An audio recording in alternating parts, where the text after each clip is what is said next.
मुसलमान सिंगना येकनब लाखरे हाइबसी खंकी मखोइना मसा मसागी पोजीशन लौब हौखी कोही सला हाइबदी कोही कौबा चिंग असिगी चिंगयादा मोहम्मद सल्लल्लाहु अलैहि वसल्लमना मसागी लेननब तंबूर अमा सेमलमे मोहम्मद सल्लल्लाहु अलैहि वसल्लमना तंबूर अदुदा लागलमी मफम अदुदा फमलगा लानगी मैप सेमलमी इस्लाम की लानमी मसिंग लिसिंग अहुमनी मखोई सिंग असिबु महाकना सरुक कया थोकना खाइदोखी मखोई खरना खंदकपु यंगसिननबा हारमी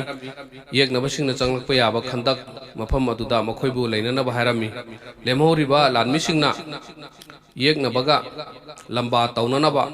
सेम सालमी मखोइसु खंदक की माइकेदा लागलमी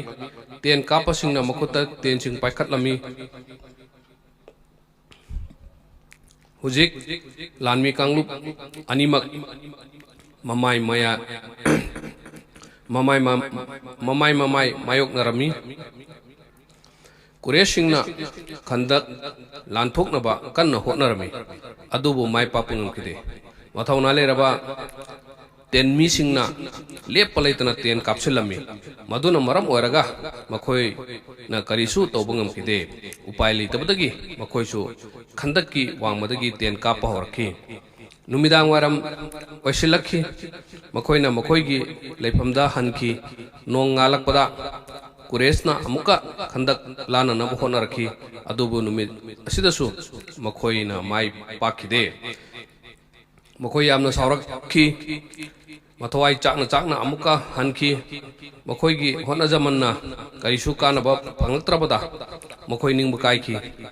नोंगलै नुंसिचु सिलखी इंगसु इंसिलखी इंगनबदगी मखोइगी इसिंग फमजिलखी मसी खुदिमक असिगी मरमना मखोइ अमुक हेना साउकी हन्ना हन्ना होनरबदसु माय पाक ngamdraba वेदर सु चिल्लक्तबा मसीना मरम ओरगा मखोइ तोफम खंगलमते मखोइ खुदिमक्तगी मोहम्मद सल्लल्लाहु अलैहि वसल्लम बु करमना लाक्सिन सिगे हाइबगी वहाय असि हाइनरमी हुई बिन अख्तबना मसीबु उबदा यामना किरमी महाकी लानमिसिंगबु पुनसिनबु होनबदा यामना वाजखी महाक पाखतलमी करिगुम्बा लानमिसिंग असिना असुमना अदुम चममना दुना लेरगदी करिनो तोफम खंग ददुना मथो मरम खंगलरोय असुमना ओइबा तारबदी मखोइगी होनजमन अरेमबदा तारनी मरम अदुना खुदक्ता करिगुम्बा अमा तोफम थोई महाक चेन अबू सुफियान की मनाक्ता लाखी मंगोंद हाय आइगी फुरूप बनी कुरेजासु नंगी तमक्ता लेबदी अदुगा नंगना मखोइगी थौना लिंगजेलबु खंगी अबू सुफियान हरि अदोइबा तारबदी तप थरनु थुने यांगना चलु अदुगा हायु मोहम्मद सल्लल्लाहु अलैहि वसल्लम का यानिखेबा अदु थुगायो हुईना थुने यांगना बनी कुरेजागी मनाक्ता चलगा वा सिक्चिलमी माकु वासक थुगाई बा लौनम्बा अमरोमदा उन्थोखी मखोइना यानिखेबा वासकु थुगारगा येगनबसिंगी मरुप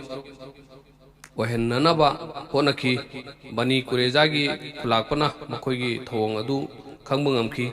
बनी कुरेजागी फुरुपना मोहम्मद सल्लल्लाहु अलैहि वसल्लम का यानचे इनखीबनी मांगना खुदक्ता किलागी थोंग लोंसिनखी हुईना उनबा असि अफबा ओइरोय हाइना बनी कुरेजाना लाखी हुई लाकपगी मरम खंखी हुईना मफम अदुदा यौरक्लबा मतुंगदा खोंजेल वांगना कौरई वासक लगा नमदुना थोंग हांदोखनखी मखोइबु थगोटनबगी दमक असुमना हाइकी नंगना थोंग लोंसिनखिबगी मरम खंगी नखोइना फंगलिबा सरुक अदुदा आइगी सरुक पियु हारकनी चिंगनब्रा का बिन असदना महाकी मौंगदुदा नुंसीबा फौरखी मांगना थोंग हांदोखी हुईना हरि वाह काप येंगो नंगी दमक कयादा थाक वांखरबा इज्जत अमसुंग माल अइना पुरक्री समुंदरगुमलबा लानमी मयाम असी नंगी दमकता पुरकलिबनी अरब पुमनमक लाक्लबनी गुदफामगी खुलाकपसिंगसु लोइना यावरबनी मखोय लोइनमकसे मोहम्मद सल्लल्लाहु अलैहि वसल्लम गी इबु पामलिबनी मखोय लोइनमकना मोहम्मद सल्लल्लाहु अलैहि वसल्लम बु लोइसेंद्रिबा फावबा हलारोय हायदुना लेखरबनी हो मपु नंगदे आइबु पुरा चोभल्लगे हारिब्रा आइदी मोहम्मद सल्लल्लाहु अलैहि वसल्लम का याना चीने खरबनी याने खिबा अदु आई थुकाइबा ngамलोय मोहम्मद सल्लल्लाहु अलैहि वसल्लम मतम खुदिंग मक्ता आइना हाइबा खुदिंग मक याखी कापना फजना फजबा मोंगदा असुमना पाखुमखी हुइना यामना वासिमदे मांगना कापता हन्ना तक्सिलमी मांगना हरि ngasiगी नुमिता फुरुक खुदिंग मक्की अफबा अमा वहन अफबा अमा वहन गे हायरगदी नंगी खुत्ता लेरे मखोयगी इज्जतसु नंगी खुत्ता लेरे अदुगा मखोयगी चोपसु नंगी खुत्ता लेरे हुजिक नंग नसा ना खंतौ असिगुमा तंजा असि नाथोक हंदबना फै नंग करी अमत चिंगनदना मोहम्मद सल्लल्लाहु अलैहि वसल्लम का यानखिबा अदु तुगाइरो अदुगा लानमिसिंग असिगी लंबी पियु मखोयना इसिंग इचाउगुम मांगदा चंगसिनगनी अदुगा मिनट खरगी मनुंगदा मोहम्मद सल्लल्लाहु अलैहि वसल्लम अमसुंग माका लोइनबसिंगबु लोइसेनगनी अदुगा आरापुंबदा अखोयगी थाक औंखटलगनी अखोयगी धर्म असिगी लंबीसु पुमांग हांग लगनी मदीनागी लंथुम खुदिंगमक्सु अखोयगी खुत्ता लेरगनी हंदकी वफम असि अरेम ताखिदे हुईगी होना जमन फंकी कापता लेरंबा मियोबगी थौना हौना कांगलोन अदुबु नमसिल्लदुना थमखिबदा यारमी अदुबु महाक चममनरमी लौनम लुबदा ओरकदबा अदु खनबदा यामनो वारमी मांगना खलई करिगुंबा कुरेस अमसुंग गुरफाम मखोयना माइथीबा तारबदी कमतोबा मखोयदी मसा मसागी लंबीदा चतखरगनी अदुगा आइदी मफम असिदा इतोमता लेहौरनी अदु एबा तारबदी आइगी फिबम यामना तारोय बनु नजीर अमसुंग बनु किनकागुमना आइसु यामना चोप्पा नंगनी हुईना हरि करिगुंबा अखोयना माइथीरबा अदुगा कुरेसना तुंगहंदुना चेंखरबा अदु एबा तारबदी आइना खाइबरबु थादोलगा मफम असिदा लाक्लगा नखोयगा पुन्ना लेमिनगनी नंगोंदा थोलकपा खुदोंथिबा खुदिमक आइसु नंगा लोइनगनी काप खरा इंगथरई माना यानखिबा अदु थुगायरगा नमथाक तौबरोमदा चंगसिल्लखी हुईना माय पाकले खल्लतुना मखोयगी लानमिसिंगी माइकेदा चतखी मागना मखोयदा नुंगाई पाव पीखी मागना माय पाकलाबनी खंजखी बनी कुरेजाना यारकपदी माय पाकपगी लंबी नक्सिल्लकलबनी हाइना लौखी बनी कुरेजाना यानखिबा थुगाइखरे हाइबगी पाव असि मफम खुदिंगदा संदोखी मसिगी पाव असिना मुसलमान सिंगददी मैना चागलकपुम फावखी मसिना मुसलमान सिंगददी खुदोंथिबा याबा अमो अरखी मुसलमान सिंगी लानमी सिंगी खुदोंथिबा अमो अरखी मदीनागी सु खुदोंथिबा अमो अरखी मरमदी एकनबा सिंगना इराय लायना मदीनादा चंगकपा यानबगी लंबी एमा फंखरे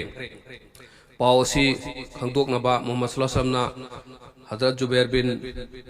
अहवानबु मफम अदुदा थाकी मफम अदुदा यौबा मतमदा यामना हराव तयामना लान थेंगनबगी सिनलांगदुना लेरंबा थेंगनकी मोहम्मद सल्लल्लाहु अलैहि वसल्लम अमुका हन्ना बनी कुरेजा गा वफम असिगी मतांगदा वरी साननबा मफम अदुदा उसादा बिन हुजैर साद बिन उबादा अमसुंग साद बिन मुआदा मखोय अनिबु थाकी साद बिन उबादा खजरज की खुलाकपनी अदुगा साद बिन मुआदा ना औस की खुलाकपनी मखोय अनि असि बनी कुरेजागा हानदगी पुन्ना लेमिनरंबनी मोहम्मद सल्लल्लाहु अलैहि वसल्लम मखोय अनि दा हरमी करिगुंबा वफम असिना अचुंबा ओरकलबदी कोर्ट वर्ड सिजनगदबनी नत्रबदी मुसलमान सिंगी मरक्ता अकायबा लाकनी अदुगा करिगुंबा चुमलमद्रगना फोंगना लाथोकदबनी मखोइना मफम अदु यौबददी लेरमलिबो फिबम अदु यामना थवाई वहनबगी मोंग अमदा लेरमी मखोइना नमताक तौखरे हाइबसी खंगमु ngamlami मखोइगी लुचिंगबा अदुना तौरमलिबदुदी यामना इकाई खंगदबा अम ओइरमी मखोइना यामना उसित्तना मोहम्मद सल्लल्लाहु अलैहि वसल्लम इकाई पिरमी इकाई खंगद्रबा महाकना हारई कनानो अल्लाह की रसूल कनानो हाइबदु आई खंगदे आईदी मोहम्मद सल्लल्लाहु अलैहि वसल्लम कनानो हाइबदु सु खंगदे मोहम्मद सल्लल्लाहु अलैहि वसल्लम कनानो हाइबदु खंगद्रगा मागा आइगा करी यानखरिबा आइगा मागा यानखिबा करीगुंबा अमत लेते मथौना लेरबसिंग अदुगी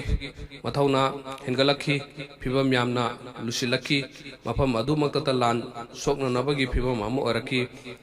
हजरत साद बिन मुआसना फिबम अदु लाक्षिनखी अदुगा अखोइगा मखोइगा हाना लेनरंबा मरी अदुदी हानादगी हेना लापथोक नरबनी हरम लगा हनकी मथौना लेरबसिंग अदु मोहम्मद सल्लल्लाहु अलैहि वसल्लम की मनाक्ता लाखी अदुगा इंगित तौरगा वफम सिंग अदु कंगनकी अदुबो पाव असी कयाम कुइना लोतुना लेगनी वफम असी लानमी खुदिंगमक्ता संदोखी मदिना पुंबदा पाव असी यौखी